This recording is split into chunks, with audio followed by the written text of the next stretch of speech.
opening. All right, we're off to a decent start. But now we gotta crew up, build our elite squad so I can get my son back. And that's exactly what we'll do. It's draft day.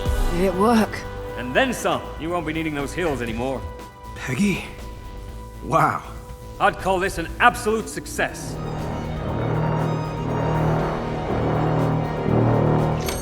Hey, Aaron. Chocolate mousse. I can't talk too long. I gotta poo. This Organized Chaos podcast is brought to you by JEMS Art Studio. JEMS Art Studio is an online store that allows access to prints that you can use for most anything, obviously as just a picture, or as a wallpaper, or as a bookmark, or anything you can think of. You can find JEMS Art Studio at etsy.com/shop/JEMS Art Studio. This podcast is also brought to you by listeners like you. Thank you.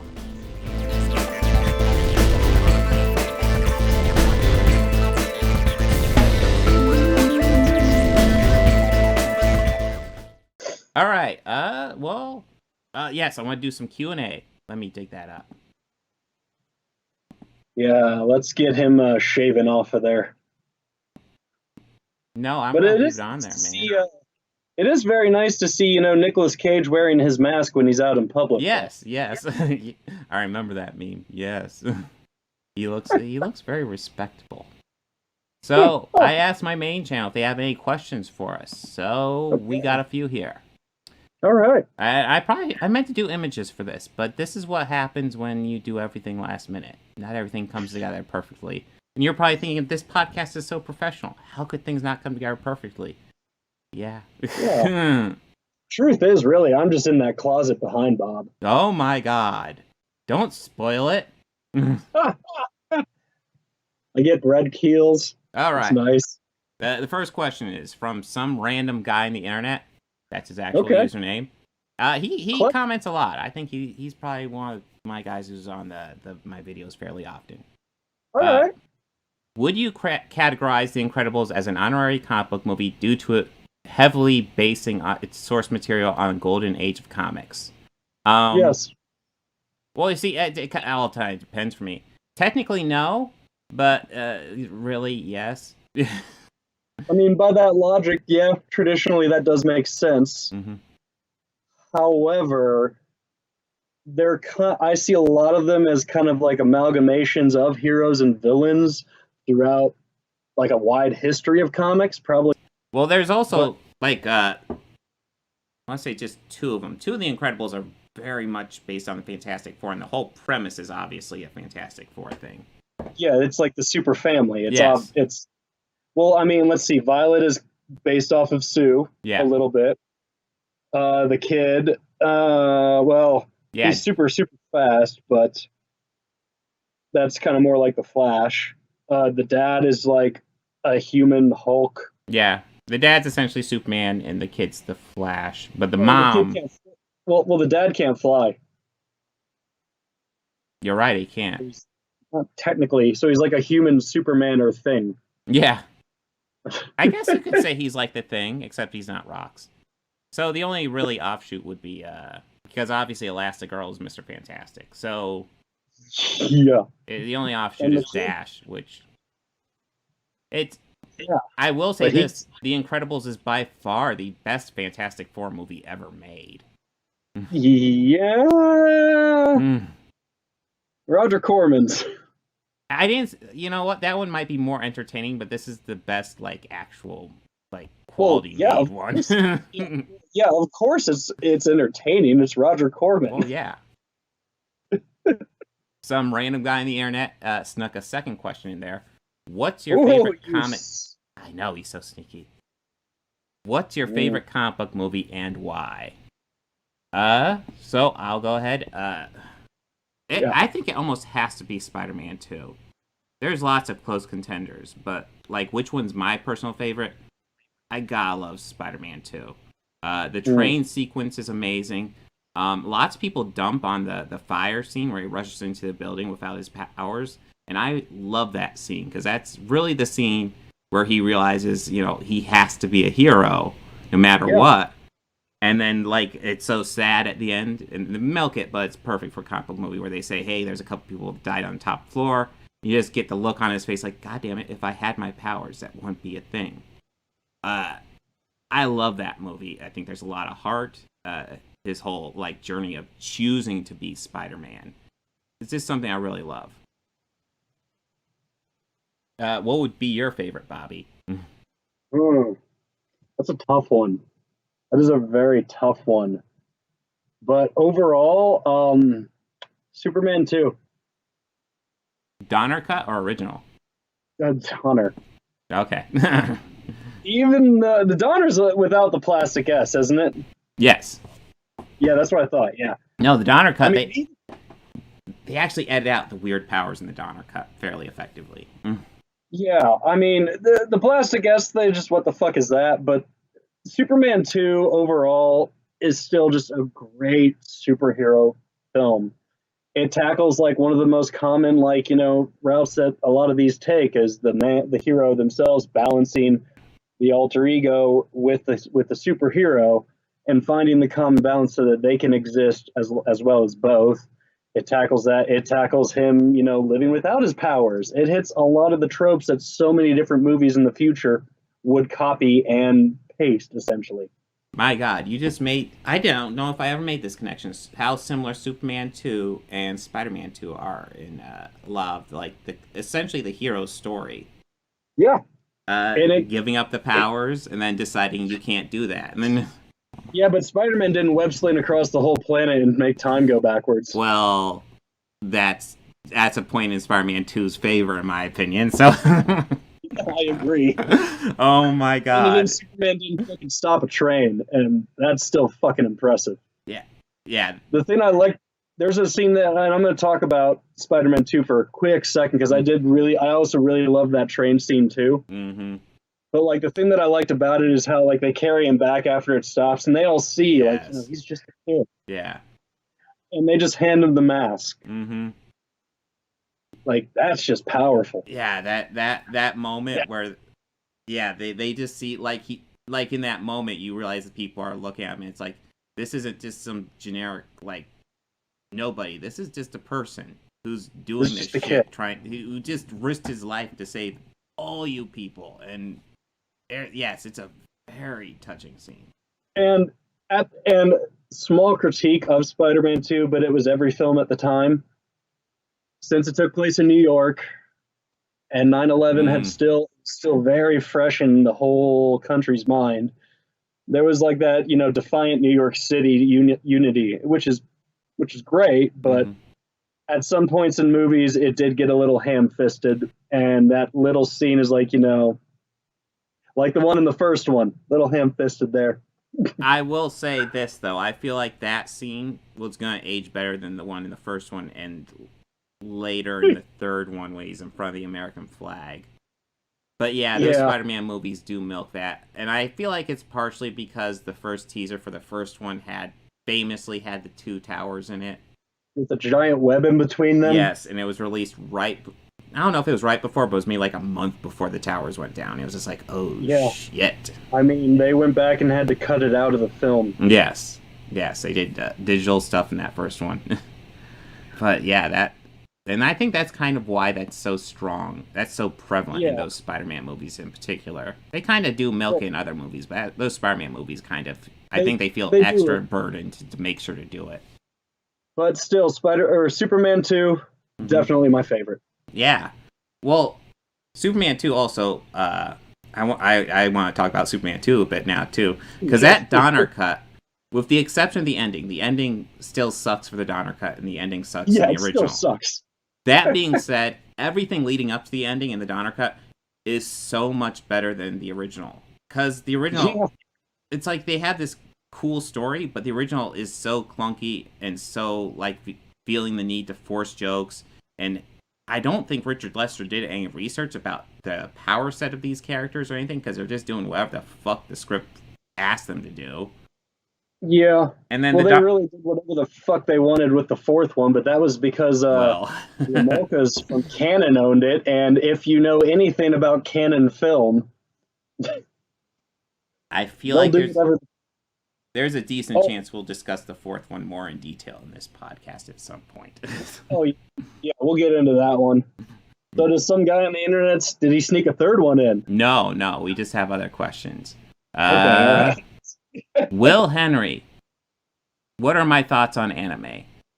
I actually don't watch nearly as much anime as I would like. I do enjoy it for the most part. I try to keep up with the Hayao Miyazaki stuff. My daughter is really into anime, so I watch some stuff from her. She's really into Madoka Magica. I love Cowboy Bebop. That's my favorite anime series. My favorite anime movie is Princess Mononoke. I love it. It's good. I like anime. I don't watch nearly as much as I'd like. So it's not like I'm not as immersed in it as I would be like Marvel or something like that, or even Genesis, obviously. But yeah, I like it. What are your thoughts, Bobby?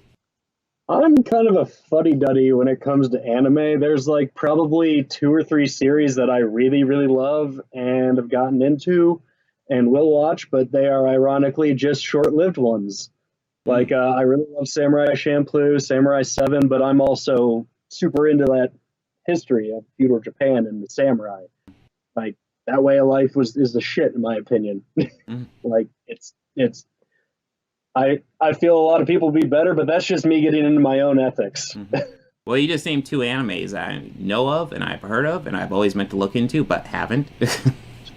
Right. I mean, they pretty much tell the same story of the 7 samurai, and it's like an actual story that a lot of the belief of the samurai were based off of, if I remember correctly. I could be completely butchering that plot and synopsis, but it has been years since I have watched it, but I have watched those and I do enjoy that.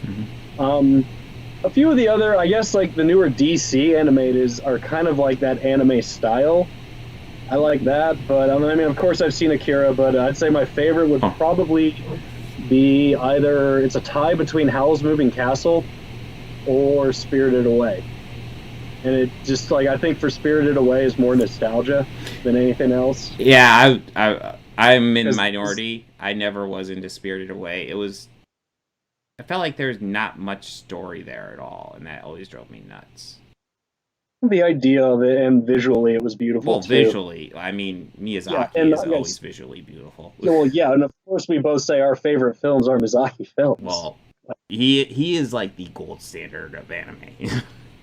Yeah, he's like the Don Bluth of Japanese animation. Yeah. All right, to Rosa, and this is a big one. What's my name? I'm Bob. What's your name, Bobby? What's your name? Actual name? That's what I assume so. What's your name, Bobby? Whoa. What? Mind fucking blown. So, yeah, a thing I always forget to say, if there's anything you want us to cover on here, comment, questions, comment. You know, we're going to start trying to do these live. Hopefully we worked out the bugs with this episode. But we got live chat going on here. Let's see. I wonder how many viewers we have. I'm going to look that up real quick. Yeah, I'm curious who have, trooped along with us this whole time. Yes. Loading. Loading.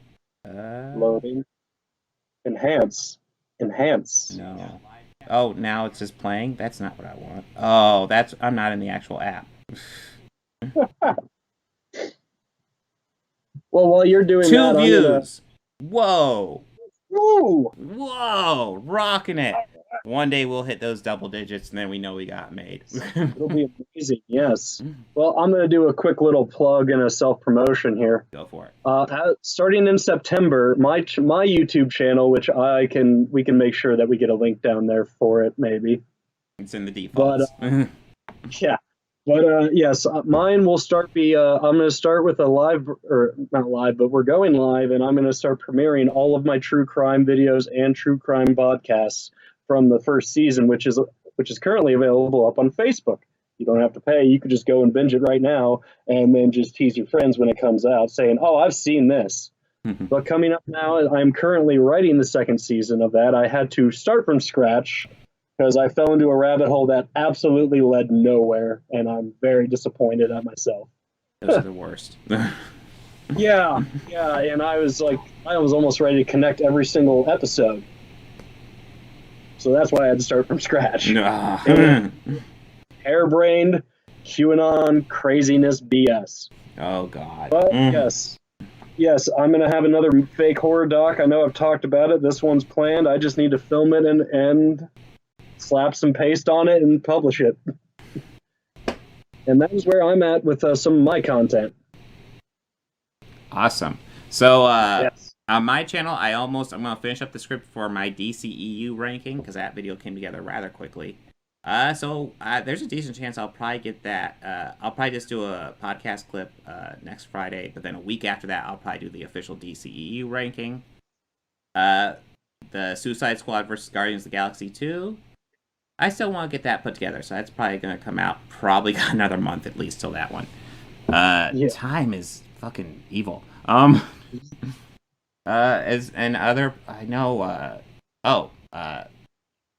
My Deep Space Nine retrospective is pretty far into the way, but that's definitely a longer one. That's probably going to be like an hour at least. But that is where I'm at with content on my channel. All right. So next week, Samurai Cop, and I was going to see Free Guy, so we'll discuss that. Okay. You have any ideas? Yeah, I'm going to cover Dragonheart 3. Really? Don't get people's hopes up. Don't get me one. No. I am going to cover Dragonheart 6. Because there isn't a 6. There are 5, apparently. Well, that's disappointing. No, yesterday during a venture at the store, I discovered a 5-movie pack of those. So I am just as surprised as anyone that there is more than one of those films. But I think they've all been direct-to-video, because I've seen one of the direct-to-video ones, and I don't remember anything about it. I remember seeing the second one. I don't think I've even seen the second one. I mean, I haven't seen it. I remember seeing the box at the video store. I don't remember purchasing or renting it. God, I'm trying to remember. I'm even trying to remember the first one. Sean Connery's the voice of the dragon. Yeah, and Dennis Quaid plays a knight. Okay, I was like, is Dennis Quaid the knight? Yeah, where they got a hustle going where he pretends to kill the dragon for money, and they just go from town to town doing this hustle. Wasn't there someone else famous in that one? Maybe. Wasn't David Thewlis maybe the villain? I want to say maybe. I can't recall who the villain is, but I remember him being red-haired and rather annoying. It might be. The guy from Wonder Woman. I think might be. Okay. Yes. Okay. Yes, it was him. Okay. It was him. The guy who looks like a wet fish in the Harry Potter movies. Mm-hmm. I'm willing to bet none of the sequels have Dennis Quaid. They don't even have Sean Connery. Yes. So, next week, Samurai Cop and Free Guy and anything else that comes up, anything you put in the comments, we'll discuss on here too. Yes, we will. So, everybody have a good one. We'll see you next week. Take care, y'all. Oh, and I have a closing thing. Hold on. Oh. We're getting fancy and professional this time. You're getting professional. I'm using a microphone.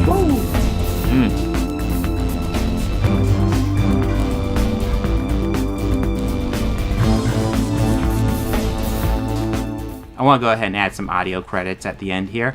The theme music you're hearing at the beginning and end of this podcast was written and performed by George Johnson, a very good friend of mine. And my current Patreons are Fel Martins, David Lara, and Lindsay Pankhurst. If you'd like to become a patron, go ahead and follow the link down below. Anything you can provide would be incredibly helpful to this channel. We're barely limping by right now. I'd love to make this my full-time job. I'm miles away from